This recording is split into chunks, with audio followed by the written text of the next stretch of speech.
I love how our time for all ages today started out with the thought that after the sun rises, hopefully we have food to eat and clothes to wear. Now, it sounds a lot like Maslow's hierarchy of needs, don't you think? That bottom of that triangle is physiological needs and having food and clothing. If we don't even meet that bare minimum, oftentimes we get into fight, flight, or freeze mode. In other words, the limbic or lizard part of our brain kicks in. That's why our reading today, which should sound familiar to most of you who are part of a journey group, goes over how to start a conversation with a stranger. And let me give you a hint. It doesn't begin by asking questions like, what's your theology? Or do you believe in God or not? Right? These are, as you may notice, on the top of Maslow's pyramid. And we can't get there unless we take care of the basic level first. So, not even a question like, where are you from? Now, I must say, there's a great video out there on Comedy Central about how offensive that question is, especially to those who are Black, Indigenous, or people of color. It's a skit called What Kind of Asian Are You? So that's a screenshot that you see there of two joggers engaging in this script. But rather, our first question ought to be, have you eaten yet? I know, I don't know about your culture, but certainly this is true in many Asian cultures where that is indeed the beginning of most conversations whenever you go visit someone, especially when I go visit my family, right? It's all about food. I don't know if any of you have seen the classic Ang Lee movie called Eat, Drink, Man, Woman, but nobody. All right. Well, I would encourage you to check it out. It's actually a great movie about how to communicate via eating and via food. And believe it or not, many of the world's religions pay attention to eating and other basic needs as well. When Christianity was first founded, for example, and they were being persecuted by the Roman government, they didn't have the luxury of gathering in comfortable church buildings. They met in catacombs and in people's homes, and they shared what was called an agape feast. Now, agape, of course, is the Greek word for love. And so they had a love feast, and they did this by breaking bread and worshiping together, kind of like this image from the opening ceremony of the Paris Olympics, right? I don't know how many of you have seen this quote unquote controversial image. Because yes, I do believe that Jesus would have eaten with drag queens and queers. Why not? They're pretty fun, right? And some of these disciples probably were queer or drag queens themselves. So what's so controversial or sacrilegious about that? Notice even that the heart sign is given to us by that person in the middle who is French DJ Barbara Butch, who considers herself to be a quote unquote love activist. For me, this is a great modern day portrait of what a love feast or an agape feast might look like. Similarly, Sikhs have developed a practice around feeding people, no questions asked and no monetarily exchange allowed. This is a picture and an image of me and my colleague, the Reverend Dr. Nori Ross, at a langar set up at the World Parliament of Religions in Chicago last year. In this case, since we didn't actually meet inside a Gurdwara, these tents were set up outside the convention center to provide food for all the participants and really anybody who walked into that tent. A langar is, again, a kitchen inside Gurdwaras, which are Sikh houses of worship. and is open to anyone and everyone, regardless of gender, religion, or class. Again, the theology around that is feed first and ask questions later. And it's not just food that many faith traditions are encouraged to provide. As we know, there's a major housing crisis going on here in Toronto right now. And at this point, I'm not as familiar with how it's being addressed. But in many cities around the world, living in a homeless shelter usually requires sobriety and abiding by a long list of rules. Years ago, the state of Utah in the US, far from being a bastion of liberalism, and if you who know Utah, came up with a housing first model that probably mirrors the Latter-day Saints' theology around providing for basic needs first. It's a rather simple concept. By removing all barriers to housing, people will succeed. Again, by taking care of that bottom layer of Maslow's hierarchy of needs first, that'll allow them to eventually work their way up the pyramid. It certainly mirrors this meme that I just saw yesterday on my friend's Facebook post. It says, people don't need to be sober and drug-free to deserve food, shelter, and kindness. While I may not agree with other aspects of LDS theology, this one I can certainly buy into. Because even though I'm fortunate enough to be able to afford to live here in our great city of Toronto, I actually wasn't expecting to run into the level of housing barriers that I did even just 3 weeks ago when I first got here.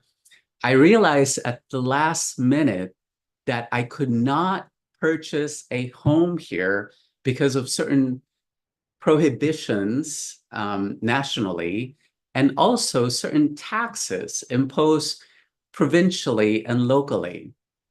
And I realized I could not even rent an apartment because most places requires a credit check, and I do not have an established credit record here yet in Canada. I must admit, I almost slipped into that fight, flight, or freeze mode. Thank goddess, my childhood friend's older sister connected me to the building managers in her unit who happened to have a couple of units available. And thank goodness that this particular building had is owned, I should say, by a US company. So I was able to give them my US Social Security number so that they could run the credit check in the United States and make sure that they knew that I wouldn't not pay my monthly rent payments, right? So it's great that there's a situation that helped me be able to take care of my basic need, and my friend's older sister helped me to take care of my basic need to have a roof over my head. Now, I know that this whole housing crisis issue is much bigger than any one faith community or house of worship can tackle. When I was serving our congregation in Hawaii over a decade ago, marriage equality came up as a topic of debate at a special session convened by the governor at the time. Our more conservative clergy detractors said, now let me translate that for you. They said, why don't you focus on addressing homelessness instead? That's a much more pressing issue than marriage equality, as if it was an either or proposition. So calling their bluff, our coalition, the Progressive Interfaith Ohana, which stands for family, or PO, did just that after marriage equality became the law of the land. We held a press conference. This was a picture taken by the Honolulu Star-Advertiser. It was a press conference attended by over 30 clergy from various faith traditions, Quakers, Shinto, Buddhists, Christians of all stripes, and we even had a Catholic nun there, Sister Joan Chatfield of blessed memory. Several lawmakers attended our press conference as well. And during this press conference, we came up with a bold declaration of our commitment to 8 basic human needs, which you could find printed. I know that the font is too small for many of you for the newspaper article itself, but they included needs like care for the environment, healthy and local food production, affordable housing, quality, accessible healthcare, quality, affordable education, personal safety and stable families, responsible and effective governance, and economic equity. I mean, surely all faith traditions can agree on these basic human needs, right? But guess who was noticeably absent at our press conference? Those conservative groups, of course, that were the ones who were wanting to begin with.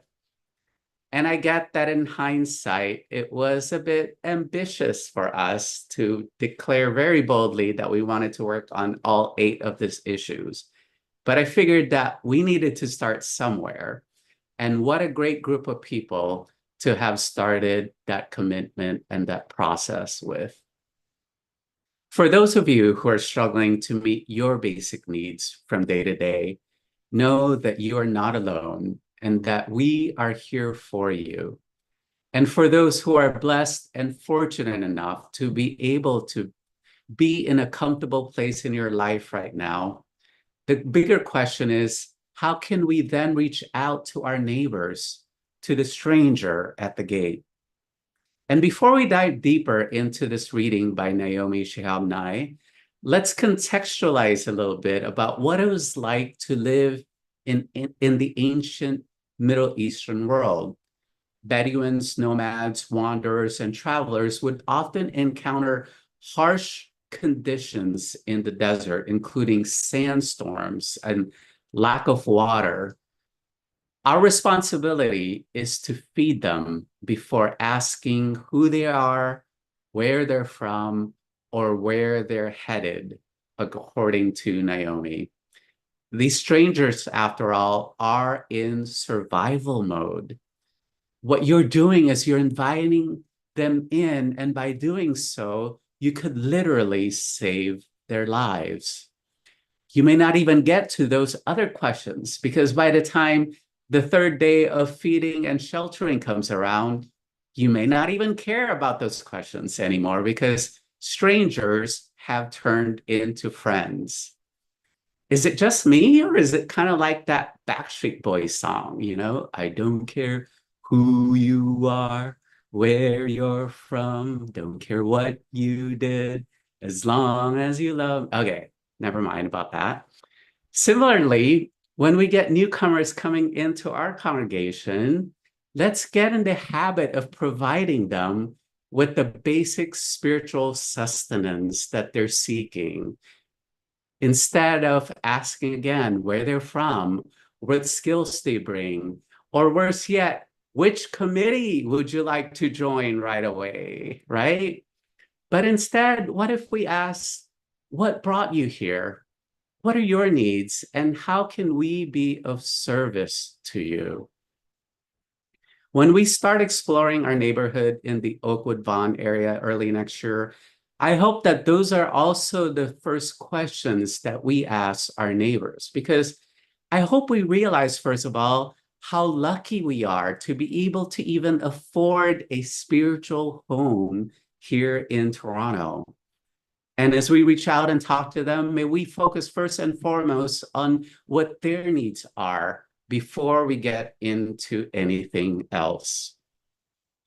This is an invitation for all of us to feed one another and to be mindful of each other's needs.